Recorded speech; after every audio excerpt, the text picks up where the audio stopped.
CM योगी field के अफसरों के साथ बैठक करेंगे। आपको बड़ी खबर दे दें, जहां अफसरों संग वर्चुअली बैठक कर रहे हैं सीएम योगी आदित्यनाथ। गर्मी और बकरीद पर अधिकारियों संग चर्चा भी जारी।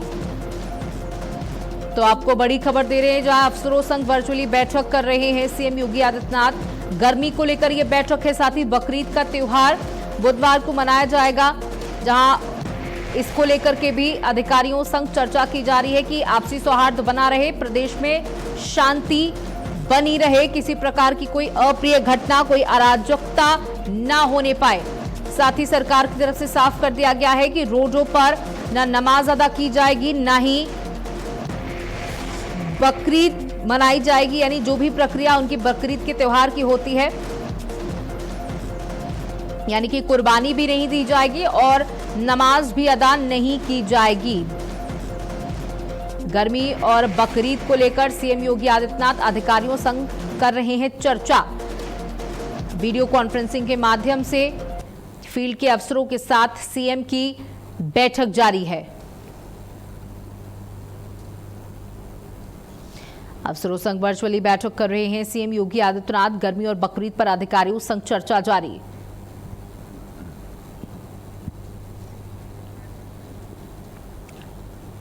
हमारे साथ फोन लाइन पर संजीव जुड़ चुके हैं, ब्यूरो चीफ हमारे। संजीव, सीएम योगी आदित्यनाथ बैठक कर रहे हैं और माना जा रहा है कि गर्मी को लेकर के और बकरीद के त्योहार को लेकर के ये बैठक अफसरों संग। बिल्कुल, आपने सही कहा कि उत्तर प्रदेश के मुख्यमंत्री योगी आदित्यनाथ अपने अधिकारियों के साथ बैठक कर रहे हैं, वीडियो कॉन्फ्रेंसिंग के माध्यम से बैठक कर रहे हैं, जिसमें कि सभी जिले के जो कप्तान हैं, इसके अलावा जो जिलाधिकारी हैं, वो इस बैठक में शामिल हैं। और अभी भी ये बैठक चल रही है, उसमें खास हिदायत ये दी गई है कि जिस तरह से उत्तर प्रदेश में जो भीषण गर्मी पड़ रही है, उसके मद्देनजर जो है राज्य सरकार ने जो तैयारी कर रखी है, उसकी भी समीक्षा कर रहे हैं कि सभी जिले के जो जिलाधिकारी हैं वो जो है गर्मी से बचाव के उचित व्यवस्था कर रखे। जो भी सरकारी हॉस्पिटल हैं, पीएचसी पीएचसी हैं, वहाँ पर भी जो है पूरी व्यवस्था की जा सके। और इसके अलावा जो है 28 तारीख को जिस तरह से बकरीद का त्योहार है, उसके मद्देनजर भी सुरक्षा के व्यापक इंतजाम क्या क्या किए गए हैं, इसकी जो है वो जानकारी सभी जिले के जिलाधिकारियों से और पुलिस कप्तान से भी ले रहे हैं। और साथ ये भी हिदायत दी गई है कि कोई भी जो नमाज है वो सड़क पे अदा न की जाए, यानी कि यातायात किसी प्रकार से बाधित ना हो। अगर कोई इस तरह से करता है तो उसके खिलाफ कानूनी कार्रवाई की जाएगी। जिस तरह से अभी हाल ही में जो है मुस्लिम धर्म गुरुओं ने भी एक एडवाइजरी जारी की थी, जिसमें उन्होंने ये कहा है कि जो नमाज है वो निश्चित स्थान पर पढ़ा जाए और मस्जिद में ही पढ़ा जाए, जबकि सार्वजनिक स्थान, फुटपाथ या फिर सड़क पे न पढ़ा जाए। साथ ही उन्होंने ये भी कहा है कि जो कुर्बानी है, जो जानवर जिनकी दी जाती है, जो धार्मिक है, उन्हीं को जो है वो अपन दें और खुले स्थान पर न दें, और न ही सोशल मीडिया पर इस तरह की कोई भी वीडियो वायरल करे जिसकी वजह से किसी प्रकार की कोई अप्रिय वारदात हो सके। तो ये कहा जा सकता है कि आज की जो बैठक है उत्तर प्रदेश के मुख्यमंत्री योगी आदित्यनाथ ले रहे हैं वीडियो कॉन्फ्रेंसिंग के माध्यम से, काफी अहम बैठक है। जी बिल्कुल, देखिए गर्मी लगातार बढ़ती चली जा रही है। उत्तर प्रदेश के कई ऐसे जिले हैं जहां तापमान 48 डिग्री के पार जा रहा है और लोगों की तबीयत बिगड़ रही है। डॉक्टरों ने भी सलाह दी है कि बच्चे, बुजुर्ग खास तौर पर घर से बाहर ना निकले। और किसानों को लेकर के भी चिंता जाहिर की जा रही, क्योंकि मौसम ऐसा है। और क्या कुछ दिशा निर्देश दिए जा रहे हैं। और साथ ही बकरीद के अगर त्योहार की चर्चा करें तो कुर्बानी सार्वजनिक तौर पर ना दी जाए, ये सख्त हिदायत दी गई है, और नमाज ना अदा की जाए, ये भी कहा गया है। देखिए, जो नमाज है वो जो निश्चित स्थान यानी कि मस्जिद में जो है वो नमाज को अदा कर सकते हैं। सार्वजनिक स्थान यानी कि कोई सड़क है, फुटपाथ है, या फिर जहाँ पे यातायात क्या है, तो वहाँ पर जो है नमाज न अदा करे, यानी कि उससे किसी प्रकार के जो आम जनता है उसको दिक्कत ना हो। अगर गर्मी की बात की जाए तो गर्मी को लेकर लगातार जो है मुख्यमंत्री बैठक करते आ रहे हैं, और सभी जो सीएमओ है जिले के, उनको भी उचित दिशा निर्देश दिए गए हैं। खुद स्वास्थ्य मंत्री डिप्टी सीएम ब्रजेश पाठक भी जो है लगातार मॉनिटरिंग कर रहे हैं, और ये कह रहे हैं कि जितने भी हॉस्पिटल हैं वहाँ पर जो है मरीजों की उचित व्यवस्था की जाए, क्योंकि इस समय डिहाइड्रेशन या फिर स्टेट का जो है काफी ज्यादा मामला सामने आ रहा है। तो ऐसे में जो है मरीजों का विशेष ध्यान रखा जाए, और साथ ही जो है जो बिजली है उसकी भी उचित व्यवस्था की जाए। और जहाँ तक अगर किसानों की बात है तो किसानों को भी लेकर जो है सरकार जो है लगातार जो है बैठकें कर रही है, और जो किसानों की समस्या है, खासतौर से जिस तरह से जो बिजली का मामला है, तो ऐसे में जो नलकूप है, यानी कि जो किसान है वो खेतों में उसी समय से पानी दे सके, उसकी भी व्यापक व्यवस्था की जा रही है। इन सभी चीजों की जो है मॉनिटरिंग की जा रही है और ये कहा जा सकता है कि जो आज की बैठक चल रही है मुख्यमंत्री के नेतृत्व में, तो उसमें इन सभी बातों का ख्याल रखा जा रहा है और इन्हीं सब मुद्दों पे जो है ये बैठक जारी है। देखते हुए भी ये बैठक है, इसी के साथ साथ जो तापमान बढ़ रहा है उसको देखते हुए भी निर्देश दिए जा रहे हैं। बहुत बहुत शुक्रिया संजीव सिंह हमारे साथ जुड़ने के लिए। वहीं बिजली संकट के बीच बड़ा एक्शन उत्तर प्रदेश में देखने को मिला है। 2 अधिशासी अभियंता पर गाज गिरी है। मेरठ के अधिशासी अभियंता योगेश कुमार सस्पेंड कर दिए गए हैं। गाजियाबाद के अधिशासी अभियंता राहुल भी निलंबित कर दिए गए हैं। बड़ी खबर आपको उत्तर प्रदेश से दे रहे हैं, जहां बीते सप्ताह से बिजली की भारी किल्लत देखने को मिल रही है। बड़े बड़े शहरों में, चाहे वो नोएडा हो चाहे वो गाजियाबाद हो, यहां पर इसी तरीके की किल्लत देखने को मिल रही है। साथ ही लोगों को अल्टीमेटम भी दे रहे हैं, धमकाया भी जा रहा है पुलिस की तरफ से। और उन्हीं सब बातों के मद्देनजर बड़ी खबर यह है कि बड़ा एक्शन लिया गया है 2 अधिशासी अभियंताओं पर। मेरठ के अधिशासी अभियंता योगेश कुमार सस्पेंड कर दिए गए हैं, वहीं गाजियाबाद के अधिशासी अभियंता राहुल भी निलंबित किए गए हैं। और ये बड़ी कार्रवाई की गई है बिजली कटौती को लेकर। जो अघोषित बिजली संकट उत्तर प्रदेश के अंदर देखा जा रहा है, लोग त्राहिमाम कर रहे हैं गर्मी से और उन्हें बिजली भी नहीं मिल पा रही है। यानी 5-5 घंटे के लिए रात में बिजली गायब रहती है। बच्चे रात में गर्मी से तड़पते रहते हैं। लोगों को मजबूरन छतों पर लेटना पड़ता है क्योंकि छतें भी इस समय तप रही हैं। दिन भर इतना तापमान रहता है।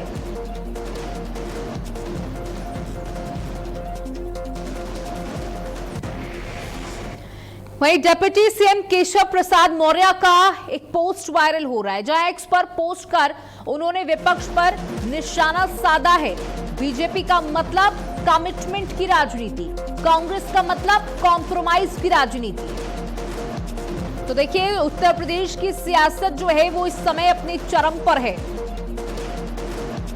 2027 के चुनाव है, कांग्रेस भी चाहती है कि वो अपना वोट परसेंटेज बढ़ा पाए इस बार उत्तर प्रदेश के चुनावों में। और समाजवादी पार्टी कहीं ना कहीं उसे आंख भी दिखाती नजर आ रही है, क्योंकि समाजवादी पार्टी अपने मजबूती के साथ चुनावी मैदान में उतरी है, उसका कहना है। वहीं कांग्रेस ये जानती है कि उसकी हालत अभी उतनी मजबूत नहीं है कि वो सीटों के बंटवारे को लेकर दमखम से बोल पाए।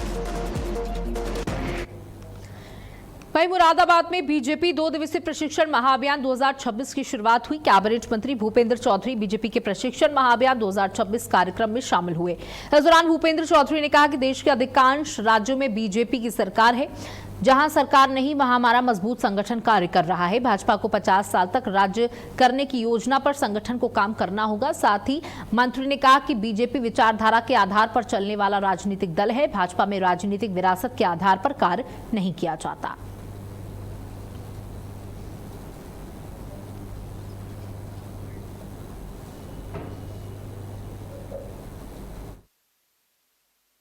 कांग्रेस के लोग, जिस प्रकार से जनता ने कांग्रेस को नकारने का काम देश की जनता ने किया है, ये लोग कहीं ना कहीं कांग्रेस आज देश में मरासन की ओर है और कांग्रेस अपने अंतिम सांस गिन रही है।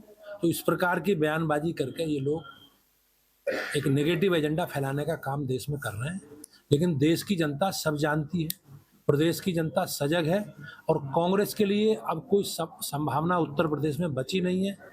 और कांग्रेस इस प्रकार की बयानबाजी वो कर रहे हैं माननीय प्रधानमंत्री जी के लिए, वो देश की जनता उसका निश्चित रूप से आने वाले चुनावों में जवाब देगी। वहीं बीजेपी के वरिष्ठ नेता और यूपी के पूर्व कैबिनेट मंत्री ने समाजवादी पार्टी पर तीखा हमला बोला। उन्होंने सोशल मीडिया एक्स पर पोस्ट करते हुए सपा मुखिया की बिजली व्यवस्था संबंधी बयान पर पलटवार किया। बीजेपी नेता ने कहा कि कल समाजवादी पार्टी के माननीय मुखिया को उत्तर प्रदेश की बिजली व्यवस्था बेहद कमजोर दिखाई दे रही थी। इसी के साथ उन्होंने शायरी के अंदाज में लिखा, आईना जब भी उठाया करो पहले खुद देखो फिर दिखाया करो। इस पोस्ट के बाद प्रदेश की राजनीति में बयानबाजी तेज हो गई। बीजेपी इसे पिछली सरकारों की बिजली व्यवस्था से जोड़कर हमला बोल रही है, जबकि विपक्ष लगातार प्रदेश की मौजूदा बिजली आपूर्ति व्यवस्था पर सवाल खड़े कर रहा है।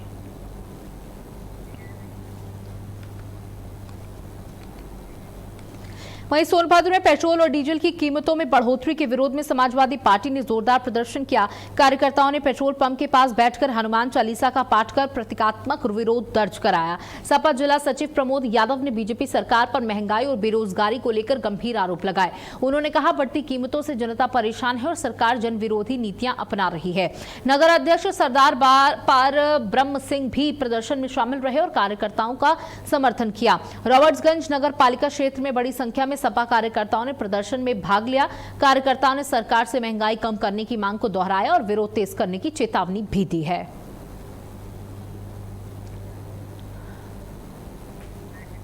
तो सोनभद्र से ये खबर आपको दे रहे हैं, जहां पेट्रोल और डीजल वृद्धि पर समाजवादी पार्टी का प्रदर्शन सरकार को घेरते नजर आए। पेट्रोल पंप के पास हनुमान चालीसा का भी पाठ करा और उनका कहना है कि लोग त्राहिमाम कर रहे हैं महंगाई से।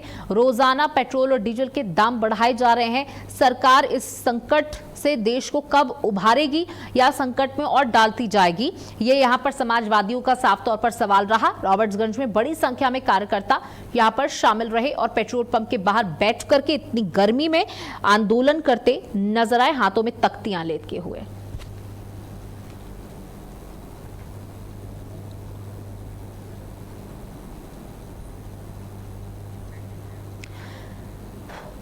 तो पेट्रोल डीजल वृद्धि पर समाजवादी पार्टी का प्रदर्शन, पेट्रोल पंप के पास हनुमान चालीसा का पाठ भी किया गया।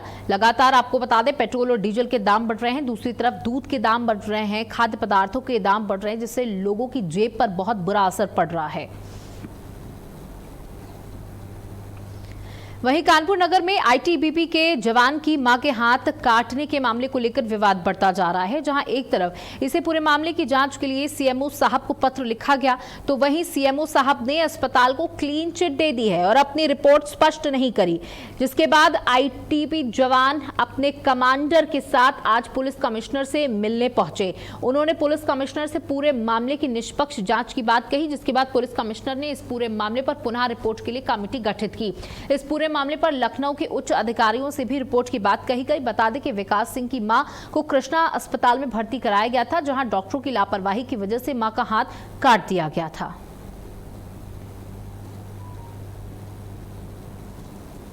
तो आईटीबीपी के जवान की मां का हाथ काटने का ये पूरा मामला है, जहां कृष्णा हॉस्पिटल नाम का एक हॉस्पिटल कानपुर में मौजूद है, जहां पर जवान की मां भर्ती हुई थी और डॉक्टरों की लापरवाही, ऐसा जवान का कहना है, डॉक्टरों की लापरवाही के चलते उनकी मां का हाथ काट दिया गया। और जब अब शिकायत की गई तो सीएमओ ने पूरे मामले पर क्लीन चिट दे दी है।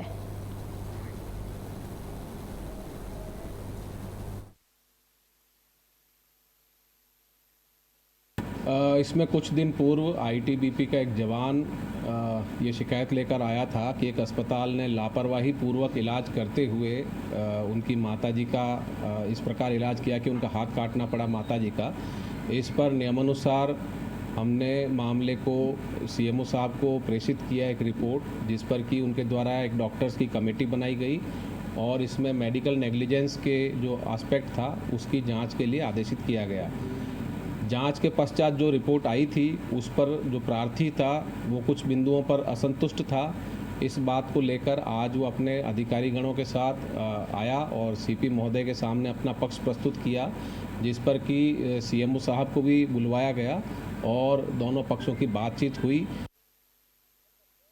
लड़का विकास है आईटीबीपी से जवान, उसकी मदर के हाथ की जो जांच चल रही थी, कल जांच करके गोपनीय तरीके से हमने सर को सीपी सर को दे दी थी। बट जो आईटीबीपी के सर आए हैं तो उनका बैठक हुई, बैठक में उनके 2-4 सवाल उठे हैं, तो उसका जवाब सीपी सर ने हमको 2 पुलिस को दे दिया अधिकारी, अपनी टीम के साथ उनको ले जाकर जाँच करके उसकी जाँच और दे देंगे।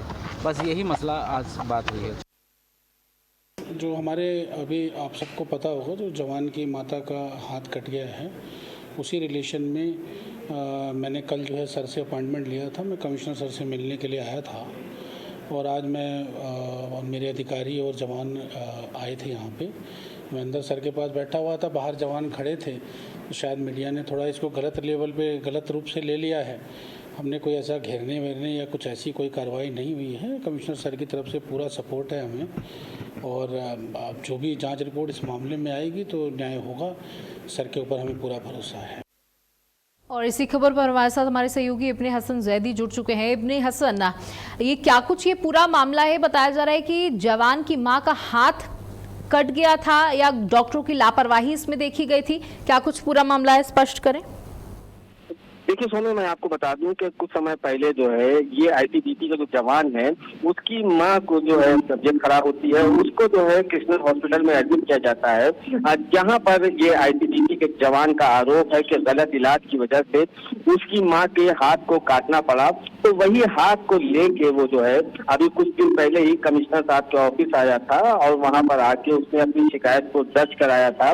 उसके बाद सीएमओ ने जांच करी और सीएमओ ने जांच करने के बाद जो है, जैसा कि कहा जा रहा है कि उन्हीं ने अस्पताल को क्लीन चिट दे दी थी।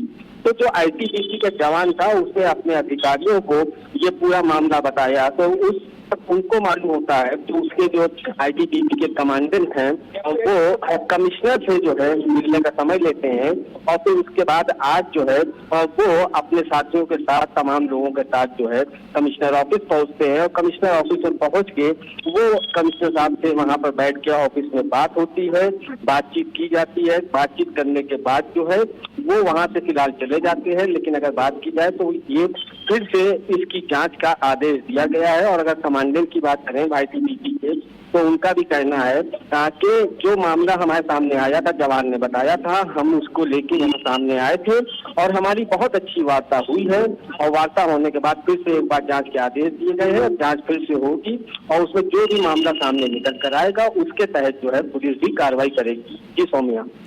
बिल्कुल, देखिए आज जैसे कि आपने जानकारी भी दी कि आज वहां पर पहुंचे थे, सीएमओ की रिपोर्ट में क्या था? सीएमओ ने क्या क्लीन चिट दे दी उस अस्पताल को कि ऐसी कोई गड़बड़ी नहीं पाई गई थी? अब जब इस मामले की जांच दोबारा होगी तो सीएमओ के द्वारा क्या कुछ कहा गया?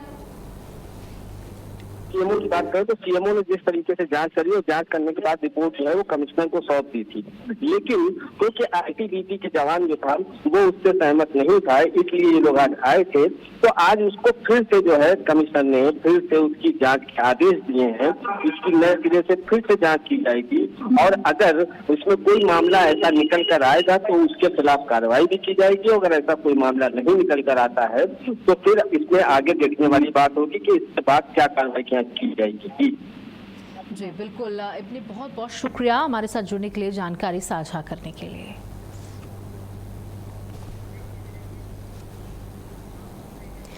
वही कानपुर किडनी ट्रांसप्लांट मामले में पुलिस की बड़ी कार्रवाई है। मामले में 2 और आरोपियों को पुलिस ने गिरफ्तार कर लिया है। दोनों आरोपी ऑपरेशन थिएटर टेक्नीशियन बताए जा रहे हैं। मामले में अब तक 13 लोगों की गिरफ्तारी हो चुकी है। ये बहुत बड़ा स्कैंडल पकड़ा गया था कानपुर से, जहां लोगों की किडनी ट्रांसप्लांट की जा रही थी, वो भी बिना उन्हें बताए, और लाखों रुपए में उनकी किडनियां बेची जा रही थी। ये बहुत बड़ा गिरोह पकड़ा गया था और अब इस गिरोह के 2 और आरोपियों को पुलिस ने गिरफ्तार कर लिया है, उन्हें धार दबोचा है। दोनों आरोपी ऑपरेशन थिएटर टेक्नीशियन बताए जा रहे हैं। यानी एक पूरा ग्रुप था, एक पूरा गिरोह था, पूरा समूह था जो मिलकर इस काम को करता था। कानपुर किडनी ट्रांसप्लांट मामले में पुलिस ने बड़ी कार्रवाई की है और इस बड़ी कार्रवाई में 2 और आरोपियों की धरपकड़ की गई है, उन्हें पकड़ा गया है। ये दोनों आरोपी हैं और दोनों आरोपी ऑपरेशन थिएटर में टेक्नीशियन बताए जा रहे हैं। यानी बड़े लेवल से लेकर छोटे लेवल तक के लोग इस पूरे स्कैंडल में शामिल थे।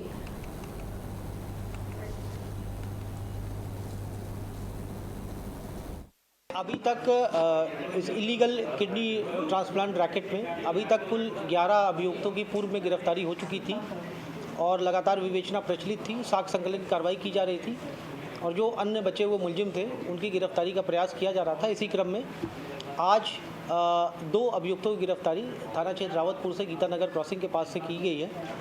अखिलेश तिवारी और सैफुद्दीन, ये दोनों अभियुक्त हैं, अखिलेश तिवारी और ये सैफुद्दीन। अखिलेश तिवारी जो इसने JNM नर्सिंग का कोर्स किया हुआ है ग्वालियर से, ये दोनों ही फ्रीलांसर हैं। खबर मुरादाबाद से है, जहां थाना नागफनी इलाके में हुए तेज धमाके से पूरे क्षेत्र में हड़कंप मच गया। जानकारी के अनुसार धमाका एक मकान की तीसरी मंजिल पर हुआ, जिसकी आवाज दूर तक सुनाई दी। धमाके के बाद आसपास के लोग दहशत में घरों से बाहर निकल आए। शुरुआती जानकारी के मुताबिक एलपीजी सिलेंडर फटने के साथ एसी का कंप्रेसर फटने की भी बात सामने आ रही है। धमाका इतना तेज था कि आसपास के कई मकानों में दरारें पड़ गई। घटना के बाद इलाके में अफरा तफरी का माहौल बन गया। सूचना मिलते ही पुलिस और राहत टीम मौके पर पहुंची और जांच शुरू कर दी। फिलहाल नुकसान का आंकलन किया जा रहा है और हादसे के सही कारणों की जांच जारी है। वहीं हरदोई के अतरौली थाना क्षेत्र के नरोया गांव में एक मामूली पारिवारिक विवाद ने भयानक रूप ले लिया।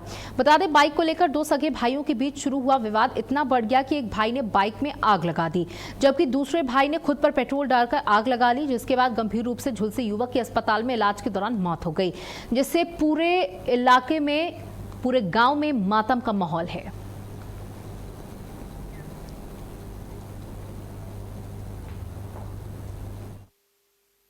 ग्राम नरोया में मोटरसाइकिल चलाने के लिए न देने को लेकर भाई भाई में आपस में विवाद हो गया, जिसमें निखिल पुत्र गंगाराम राठौर उम्र करीब 18 वर्ष द्वारा स्वयं पर पेट्रोल डालकर आग लगाकर आत्महत्या करने का प्रयास किया गया। सूचना प्राप्त होते ही तत्काल स्थानीय पुलिस द्वारा मौके पर पहुंचकर घायल निखिल को उपचार हेतु सीएससी भरावन भिजवाया गया, जहां पर उपचार के दौरान निखिल की मृत्यु हो गई। अनियंत्रित होकर पलटा, अधूरी सड़क बताई जा रही है हादसे की वजह। हादसे में किसी के हताहत होने की कोई सूचना नहीं मिली है। घटना के बाद काफी देर तक आवागमन बाधित भी रहा। रॉबर्ट्सगंज विधानसभा क्षेत्र के कोटा इलाके की पूरी वारदात बताई जा रही है, जहां अधूरी सड़क हादसे का बड़ा कारण बताई जा रही है। हादसे में किसी के हताहत होने की हालांकि अभी कोई सूचना नहीं मिल पाई है। घटना के बाद काफी देर तक आवागमन भी बाधित रहा। रॉबर्ट्सगंज विधानसभा क्षेत्र के कोटा इलाके की पूरी घटना।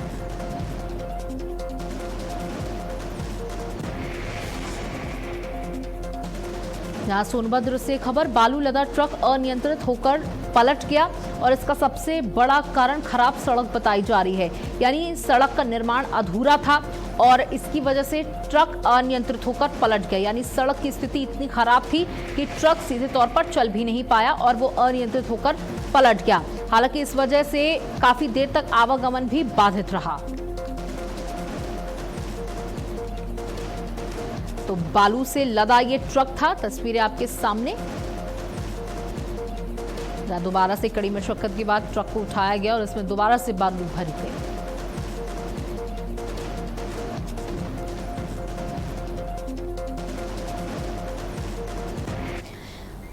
वहीं अमरोहा के खारी कुआं मोहल्ले में सड़क से गुजर रहे 3 मासूम बच्चों पर अचानक बिजली का तार टूटकर गिर पड़ा।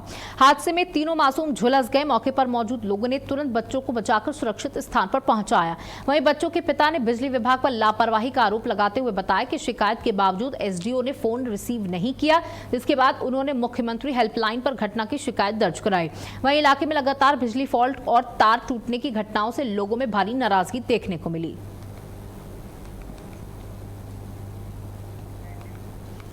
बच्चों पर गिरा बिजली का तार, हादसे में 3 मासूम बुरी तरीके से झुलस गए। अमरोहा से एक खबर, हादसे में 3 मासूम झुलसे। बिजली विभाग पर लापरवाही का आरोप लगाया गया है। इलाके में लगातार बिजली फॉल्ट और तार टूटने की घटनाओं से लोगों में भारी नाराजगी है और अब बहुत बाल बचे ये बच्चे, आप देख सकते हैं तीनों बिजली का तार छूने से झुलस गए।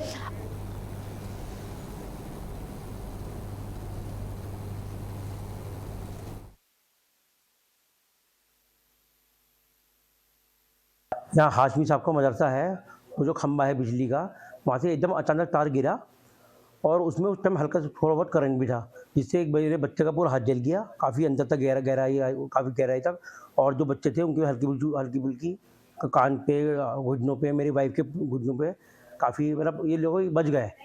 और मैं ये कहना चाहता हूँ आपके चैनल के माध्यम से कि ये बिजली विभाग की बहुत बड़ी लापरवाही है। वहाँ के लोग बता रहे हैं कि हमने कई बार पहले भी कंप्लेंट दी, आए दिन तार गिरते रहते हैं। वहीं मिर्जापुर में तौल में घोटाला करने वाले दुकानदारों के खिलाफ प्रशासन ने सख्त कार्रवाई की है। इस मामले को लेकर जिलाधिकारी के निर्देश पर 2 व्यापारियों के खिलाफ मुकदमा दर्ज किया गया। शिकायतकर्ता ने आरोप लगाया था कि दुकानदारों ने सामान को तोलने में करीब 5 किलो तक की कमी कर रही है। वहीं जिला प्रशासन ने आरोपी दुकानदारों के खिलाफ कार्रवाई शुरू कर दी है।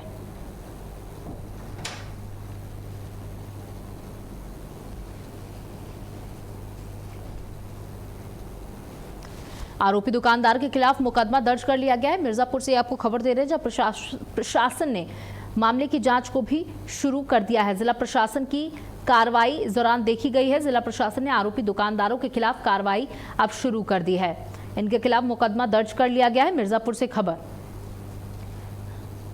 राशन देने के दौरान किलो तक की कमी कर रहे थे।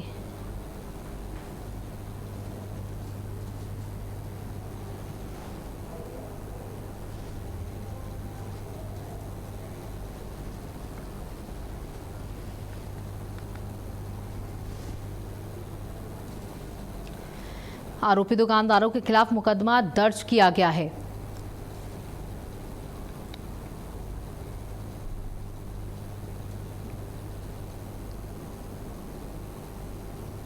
आरोपी दुकानदारों के खिलाफ मुकदमा दर्ज, मिर्जापुर से ये खबर आपको दे रहे हैं। और इसी के साथ बुलेटिन में इतना ही। नमस्कार।